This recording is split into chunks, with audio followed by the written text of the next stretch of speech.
Hi మామ. తలపతి విజయ్ గారు నటించిన లాస్ట్ మూవీ జననాయకుడు సినిమాని అయితే చూసాను. ఈ సినిమా ఫుల్ డీటెయిల్ రివ్యూలోకి అయితే వెళ్ళిపోతే సినిమా నాకు ఎలాగనిపించింది అంటే ఆల్రెడీ భగవంత్ కేసరి మూవీ చాలా సార్లు మనం చూసాం. అదే సినిమాని ఇంకోసారి థియేటర్లో డబ్బులు పెట్టుకొని చూసాం అనే ఫీలింగ్ అయితే కలిగింది. అక్కడక్కడ కొన్ని చేంజెస్ అయితే చేశారు. ఆ చేంజెస్ అంత పర్ఫెక్ట్ గా బ్లెండ్ అయ్యాయి అంటే ఖచ్చితంగా నో అని అయితే చెప్తాను. ఎందుకు అనిపించింది అని చెప్తే సినిమా పాజిటివ్స్ ముందు నార్మల్గా మాట్లాడుకుంటే ఆ background music and music by Anirudh గారు కొన్ని సీక్వెన్స్‌ని బాగా ఎలివేట్ చేశారు. లైక్ ఇంటర్వెల్ బ్యాంగ్‌లో వచ్చే సీక్వెన్స్ చాలా బావుంటది. అండ్ సినిమాలోని 'రావణ సుతనే' అనే బీజీఎం ఒకటి ఉంటది కదా! అనిరుద్ గారు ఇచ్చింది. ఆ బీజీఎం వచ్చిన ప్రతి బ్లాక్ కూడా సినిమాని వేరే లెవెల్‌కి అయితే తీసుకెళ్ళింది. అదైతే మాత్రం ఎక్స్ట్రార్డినరీగా అయితే అనిపించింది. అండ్ తలపతి విజయ్ గారి యాక్టింగ్ కూడా యాజ్ ఇట్ ఈజ్ చాలా బావుంది. అండ్ ఇంకా నెగెటివ్స్ విషయానికి వస్తే మాత్రం చాలా అంటే చాలా నెగెటివ్స్ ఉన్నాయి. ఆల్రెడీ సినిమా రీమేక్ అని అన్‌అఫీషియల్‌గా చాలా మంది చెప్పారు. అదే రీమేక్ సినిమా అనుకోని ఓకే. రీమేక్ అయినా ఏదో చిన్న చేంజెస్ ఉంటాయని మనం వెళ్తే మాత్రం బోలెడంత దొరికిపోతాం. ఎందుకంటే సినిమా స్టార్టింగ్ సీక్వెన్స్‌లోనే మనకి జైల్‌లో నుండే ఫైట్ సీక్వెన్స్ అయితే ఉంటుంది కదా! జైల్‌లో ఫైట్ సీక్వెన్సెస్ మనకి ఇక్కడ ఎంత పర్ఫెక్ట్‌గా బ్లెండ్ అవుద్ది అంటే అక్కడ ఒక చిన్న కామెడీ సీక్వెన్స్ అయితే ఉంటది. ముసలతనితోటి ఆ బకెట్ వాటర్. అది చిన్న చేంజ్ చేశారు. దాని తర్వాత అక్కడ అనవసరంగా కొన్ని కామెడీ సీక్వెన్స్ అయితే యాడ్ చేశారు. అది కొంచెం తమిళ్ పాటల్లో నుండి యాడ్ చేశారు. అది మనకు అసల కనెక్ట్ అవ్వదు. కనెక్ట్ అవ్వకపోగా అది చాలా డ్రాగ్ చేశారు ఆ సీక్వెన్స్‌ని. ఇక్కడ ఆల్రెడీ ఆ సీక్వెన్స్ డ్రాగ్ కాకుండా చాలా బాగున్నట్టుంది. అక్కడ డ్రాగ్ అంతే అనిపించింది. అక్కడే సగం మనం డ్రాప్ అయిపోతాం.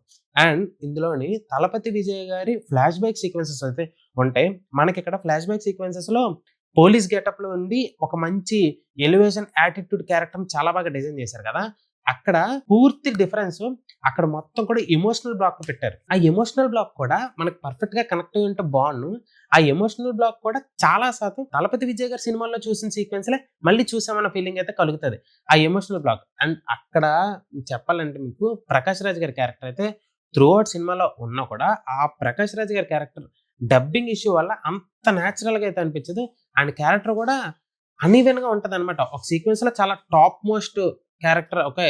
ఈయన మొత్తం రూల్ చేస్తున్నారన్న ఫీలింగ్ కలిగించి, దాని తర్వాత ఆయన ఇంకోళ్ళ దగ్గర అసిస్టెంట్‌గా ఉన్న సీక్వెన్స్‌నయితే చూపిచ్చేస్తారు వెంటనే. అది చాలా దారుణం అయితే అనిపించింది. అండ్ అలాగే ఈ సినిమాలోని మెయిన్ డ్రాబ్యాక్ మమితా బైజు గారు అండ్ తలపతి విజయ్ గారి ఆళ్ళ కాంబినేషన్‌లో వచ్చే సీక్వెన్స్ సినిమా మొత్తానికి అసల మమితా బైజు గారికి ఆర్మీ అనే జాయిన్ చేయించాలనే సీక్వెన్సే మొత్తం 'భగవత్ కేసరి' యొక్క మెయిన్ థీమ్. ఈ సినిమాలో కూడా అదే మెయిన్ థీమ్ పట్టుకొని దాని తర్వాత ఎక్కడెక్కడికో తీసుకెళ్ళిపోవడం వల్ల ఆ మెయిన్ థీమ్ అన్నది పర్ఫెక్ట్‌గా అయితే ఎవ్వరికీ కనెక్ట్ అవ్వదు. ఎందుకంటే క్లైమాక్స్‌లోనే ఆ ఫోబియా తీసేసే సీక్వెన్స్ అయితే పెట్టారు. అది అసల అంత ఈజీగా అలాగెలా పోయింది? ఇక్కడ మనకి సీక్వెన్స్ అయితే బావుంటది. అక్కడ ఆ సీక్వెన్స్ అయితే మాత్రం చాలా దారుణంగా అయితే అనిపించింది. తలపతి విజయ్ గారి ఆ సీక్వెన్స్ అయితే మాత్రం చాలా దారుణంగా ఉంది. అండ్ క్లైమాక్స్ మాత్రం మీరందరూ కూడా ఖచ్చితంగా గ్రాఫిక్స్ అనేది క్లియర్‌గా తెలిసిపోతుంది. ఒక రోబో సినిమా చూసిన ఫీలింగ్ అయితే కలుగుతుంది ఖచ్చితంగా మనందరికి. రోబో సినిమా ఆల్రెడీ మనం రోబో సినిమాలో చూసాం. క్లైమాక్స్‌లోని బోలెడన్ని రోబోస్ వచ్చి మనుషుల్ని ఇచ్చేయడం. అదే సీక్వెన్స్‌ని ఇక్కడ కొంచెం అడ్వాన్స్‌డ్ వెర్షన్‌గా వాడారు గానీ, అదే సీక్వెన్స్ యాజ్ ఇట్ ఈజ్ మనం ఎప్పుడో 20 ఇయర్స్ బ్యాక్ చూసిన సినిమానే మళ్ళీ క్లైమాక్స్ వెర్షన్‌లో చూసాం. అండ్ అక్కడ కొంచెం బలవంతంగా ఒక సీక్వెన్స్‌నైతే యాడ్ చేశారు నేషన్ గురించి. అదంత పర్ఫెక్ట్‌గా అయితే బ్లెండ్ అవ్వలేదు. అండ్ సినిమాలో ఇంకా నెగెటివ్స్ చెప్పుకోవాలనుకుంటే మాత్రం ఇంటర్వెల్ తర్వాత నుంచి వచ్చే సీక్వెన్స్‌లోని మొత్తం అంతా కూడా ఫ్లాష్ బ్యాక్ సీక్వెన్స్ అయితే అయ్యాను కదా! బాబీ డియోల్ గారి క్యారెక్టరైజేషన్‌ని చూపించడానికి చాలా ట్రై చేశారు. ఇందులోని హైలైట్ ఏంటంటే బాబీ డియోల్ గారి క్యారెక్టర్ ఫస్ట్ ఆఫ్రికా అనే ఒక క్యారెక్టర్‌ని అయితే చూపిస్తారు. అక్కడ చూపించే సీజీ ఉంటది భయ్యా విజువల్‌కి ఒక దండం అయితే అనిపించింది.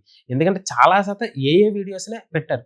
అసలు సినిమా రిలీజ్ అవ్వడానికి జనవరి నుంచి జూలై వరకు పోస్ట్‌పోన్ అయింది అంటే చాలా శాతం టైం ఉన్నప్పుడు పోస్ట్ ప్రొడక్షన్ వర్క్‌లో సీజీఐకి చాలా బెటర్‌మెంట్ అయితే ఇచ్చే ఛాన్స్ అయితే ఉంది. ఆ బెటర్‌మెంట్ మాత్రం సినిమా అస్సలు తీసుకోలేకపోయింది. మొత్తం ఏఐ గ్రాఫిక్స్ లాగైతే క్లియర్‌గా అర్థమైపోతుంది. ఆ గ్రాఫిక్స్ వల్ల సినిమా విజువల్‌కి మనం అంత పర్ఫెక్ట్‌గా అయితే కనెక్ట్ అవ్వం. అది చాలా పెద్ద డ్రాబ్యాక్ అయితే అనిపించింది. అండ్ తలపతి విజయ్ గారి స్వాగ్ తోటి సినిమాని చాలా శాతం ముందుకు నడిపించారు. అండ్ అనిరుద్ గారి బ్యాక్‌గ్రౌండ్ మ్యూజిక్‌తో బానే నడిపించారు. సినిమా అవి చిన్న పాజిటివ్స్. అండ్ ఇక్కడ మనకు ఆల్రెడీ 'కాజల్' గారి క్యారెక్టర్ ఒక సైకియాట్రిక్ క్యారెక్టర్ అనేది ఒకటి చూపించారు కదా! ఇక్కడ కొంచెం డిఫరెంట్‌గా 'పూజ హెగ్డే' దగ్గర క్యారెక్టర్ చూపించారు. 'పూజ హెగ్డే' దగ్గర క్యారెక్టర్ ఇక్కడ కొంచెం బిల్డ్ అయ్యి ఉంటదనమాట. అంటే పర్ఫెక్ట్‌గా క్యారెక్టర్‌లు బిల్డ్ అయినట్టు ఉంటది. కానీ ఆళ్ళిద్దరికీ కామెడీ సీక్వెన్స్ అయితే ఉంటాయి కదా! 'భగవంత్ కేసరి' సినిమాలో. ఇది అక్కడ కామెడీ అస్సలు ఎక్కడ వర్కౌట్ అవ్వలేదు. సినిమా ఒక్క పర్సెంట్ కూడా కామెడీని అసలు మనం యుటిలైజ్ అయితే చేసుకోలేదు. అది మొత్తం ఫుల్ డ్రాబ్యాక్ అయితే అనిపించింది. బట్ 'తలపతి విజయ్' గారి లాస్ట్ సినిమా కాబట్టి ఎక్స్‌పెక్ట్ చేసుకొని వెళ్తే మాత్రం మీరు 'భగవంత్ కేసరి' మూవీ చూడకపోతే మాత్రం ఈ సినిమా మీకు పర్లేదు అనిపించొచ్చు గానీ ఖచ్చితంగా చూస్తే మాత్రం డామ్ ష్యూర్‌గా మీరందరూ చాలా అంటే చాలా డిసప్పాయింట్ అయితే అవుతారు. అది మాత్రం డిస్క్లైమర్ ఖచ్చితంగా తెలుసుకోండి. ఇంకా నార్మల్‌గా డైరెక్టర్ విషయానికొస్తే మాత్రం అనిల్ రావిపూడి గారు మంచి హ్యూమర్‌తో పాటు మంచి పాయింట్‌నయితే చెప్పారు గదా!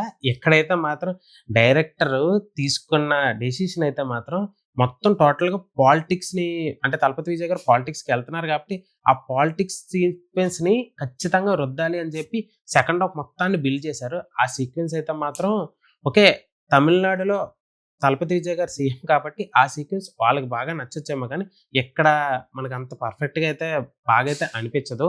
ఆ సీక్వెన్స్ ఎందుకో సెట్ అవ్వలేదు. సినిమా స్టోరీకి కనెక్ట్ అవ్వలేదు.